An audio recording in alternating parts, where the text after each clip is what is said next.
எதுக்கு இப்படி ஒரு பர்ஃபார்மன்ஸ் அப்படின்னா நான் எல்லாருக்குமே சொல்றேன், மகேஷா ஹீரோ மகேஷா மாறினதுக்கு காரணம், தொலைக்காட்சியில் வந்ததுக்கு காரணம் எல்லாமே என்னுடைய கல்லூரி நாட்களிலும் பள்ளி நாட்களிலும் இந்த மாதிரி மேடைகளை சரியாக நான் பயன்படுத்திக் கொண்டதால் மட்டுமே இன்றைக்கு ஒரு கல்லூரியினுடைய முதலாம் ஆண்டு மாணவர்கள் வரவேற்கும் விழாவில் நான் சிறப்பு விருந்தினராக ஆப்பர்ச்சுனிட்டியை பயன்படுத்தி ரொம்ப நேரம் சேர்மன் சார் ஒரு வார்த்தை சொன்னார், பசி உனக்கு இருக்க வேண்டும்.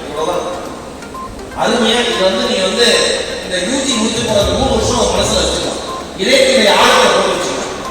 உங்களுக்கு இருக்கணும் இந்த ஹங்கர், இந்த தேடல், இந்த பசி, அந்த பசி இன்னும் பெரும் தீ உங்க மனசுக்குள்ள இருந்தா மட்டும்னா நீங்க அடுத்தடுத்த லெவல்ல அச்சீவ் பண்ணவே முடியும். நீங்க நிறைய பெற்றோர்களை பார்க்கிறேன், வசதியான பெற்றோர்கள் இருக்கீங்க, இல்ல நடுத்தர வசதியோட சில பேர் இருக்கீங்க, இல்ல வசதி நிறைந்த பெற்றோர்கள் இருக்கீங்க. இங்க இருக்கிற எல்லா பசங்களுக்கும் பொண்ணுங்களுக்கும் புதுசா சேர்ந்த ஸ்டூடெண்ட்ஸ்க்கும் ஒரே ஒரு வார்த்தையை சொல்றேன், உங்க அம்மா அப்பா ராஜா மாதிரி ராணி மாதிரி வாழ்நாங்களான்னு தெரியாது. உங்க அம்மா அப்பா ராஜா மாதிரி ராணி மாதிரி வாழ்நாங்களான்னு தெரியாது. ஆனா தனக்கு பிறந்த குழந்தைகளை ராஜாக்களாக ராணிகளாக வளர்ப்பதற்கு மட்டும்தான் பெற்றோர்கள் ஆசைப்படுகிறார்கள். அவன் இலவசனா வந்தனும் இலவசியா வந்தனும், இதுதான் பெற்றோருடைய ஆசையே. இங்க இருக்கிற ஒவ்வொரு பெற்றோர்களும் நிறைய பேர் எனக்கு தெரியும். இப்ப யாராவது ஒரு 2 பேரண்ட்ஸை எழுப்பி உங்க பொண்ணு சேர்ந்திருக்கே உங்க பையன் சேர்ந்திருக்கான என்ன படிப்புன்னு கேட்டா சரியா கூட சொல்ல தெரியாது, சரியா கூட சொல்ல தெரியாது. ஆர்டிபிஷியல் இன்டெலிஜென்ஸ் ஏஐ அப்படின்னு ஒரு அம்மா சொல்ல தெரியல, என் பொண்ணு ஐ சேர்ந்திருக்கு, என் பொண்ணு ஐ சேர்ந்திருக்கு ஒரு காலேஜ்ல. ஏஐ கூட சொல்ல தெரியாத அந்த தாய் தான் அந்த பொண்ணை ஆர்டிபிஷியல் இன்டெலிஜென்ஸ் படிக்க வைக்குது. இந்த மேஜிக்கு நம்ம ஊர்ல பெற்றோர்களை தாண்டி உலகத்துல யாராலையும் பண்ணவே முடியாது. நீங்க என்ன படிக்கிறீங்க, எங்க போறீங்க, எங்க வரீங்க எதுவுமே தெரியாது. ஆனா என் உசுறுக்கு நான் உனக்கு உழைச்சிருக்கா, படிச்சு என்ன மாதிரி கஷ்டப்படாதா, நல்லா மட்டும் ஒன்றா சாமின்னு சொல்ற ஒரு கொண்டு மண்டலத்திலிருந்து நான் பேசுறேன்.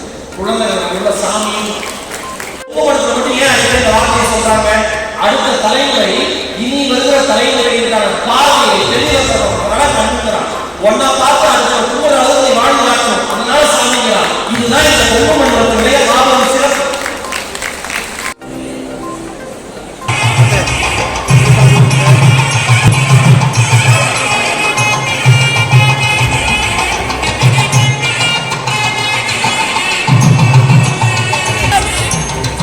Sir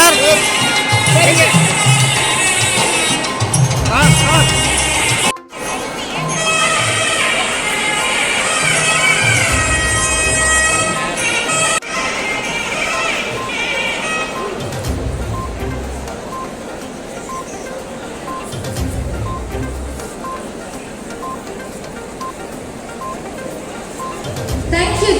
Here comes the dancers of Ratnam to drizzle the day.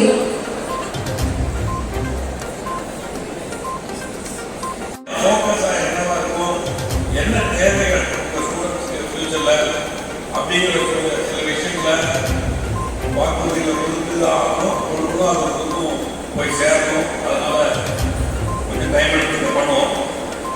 இல்லை ரொம்ப இம்ப்ரெசிவாக பேசுறது பின்னால் இருக்காங்க. ஆனால் நான் ஃபேக்ட் நான் பேசியிருந்தேன்.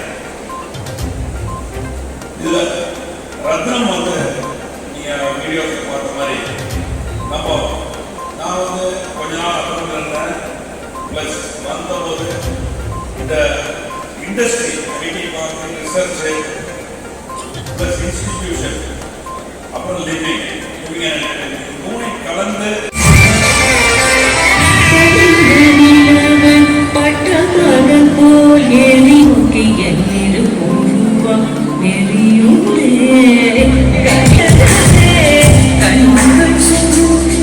ஒரு விதமாய் வருது. சிறப்பு விருந்தினர் திரு ஈரோடு மகேசவர்கள் பற்றி அறிவு வழங்குவதில் நம் ரத்தினம் கலை மற்றும் பெரும் மகிழ்ச்சி அடைகிறது. ஆசிரியரால் தன் பணியை தொடங்கி பல செய்து சமூக காட்சியில் அசத்தப் போவது யார் என்ற நிகழ்ச்சி வெறும் நகைச்சுவையாக மட்டுமல்லாது சிந்தனையை தூண்டும் இடைக்கலை காட்சியில்